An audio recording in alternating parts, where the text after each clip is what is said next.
एक शांत पहाड़ी गांव में, जहां शाम की परछाइयां जल्दी उतर आती थी, एक बूढ़ी औरत रहती थी, अम्मा नूर। उनकी झोपड़ी छोटी सी थी, लेकिन हर शाम उसकी खिड़की में एक दीपक जरूर जलता था। लोग हैरान होते थे कि वह ये दीपक क्यों जलाती है, जब न कोई आने वाला है न सुनने वाला। लेकिन अम्मा नूर जानती थी, दीपक सिर्फ रोशनी नहीं देता, वह यादों को भी जगाता है। कभी वो गांव की सबसे मशहूर कहानी सुनाने वाली थी।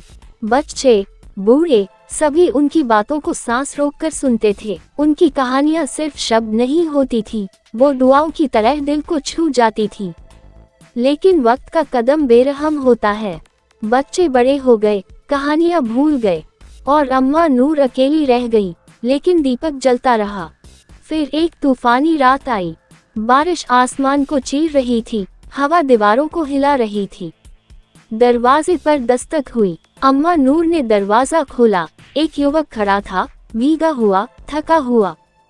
उन्होंने उसे अंदर बुलाया, कंबल दिया, गरम सूप पिलाया। फिर धीरे से पूछा, सुनोगे एक आखिरी कहानी? उस मुसाफिर की आंखों में चमक आ गई, जैसे उसके भीतर का बच्चा जाग उठा हो। अम्मा नूर ने कहानी सुनाई, एक ऐसी कहानी जो सिर्फ शब्दों से नहीं, आंखों से, सांसों से, दिल की धड़कन से कही गई थी। जब कहानी खत्म हुई, मुसाफिर की आंखें नम थीं। अम्मा, आपने मेरी जिंदगी बदल दी।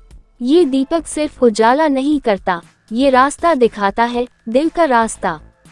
अगली सुबह वह चला गया, लेकिन कुछ दिनों बाद फिर लौटा, और इस बार अकेला नहीं था।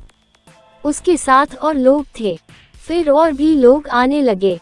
अम्मा नूर की खिड़की एक उम्मीद बन गई। हर रात एक कहानी, हर रात एक नई रूह को रोशनी। समय बीतता गया। एक दिन अम्मा नूर हमेशा के लिए शांत हो गई। उस रात दीपक नहीं जला। गांव में उदासी छा गई। लेकिन उसी रात वही पहला मुसाफिर आया, चुपचाप दीपक जलाया, खिड़की में रखा, अम्मा नूर की कुर्सी पर बैठकर बोला, आज मैं तुम्हें एक ऐसी औरत की कहानी सुनाऊंगा, जिसकी आवाज ने अंधेरे में रोशनी फैलाई। अब वो ही दीपक हर रात जलता है। कहानियां अब भी सुनाई जाती हैं, और अम्मा नूर कभी नहीं भुलाई जाती। अगर आपको ये कहानी पसंद आए हो तो लाइक जरूर करें।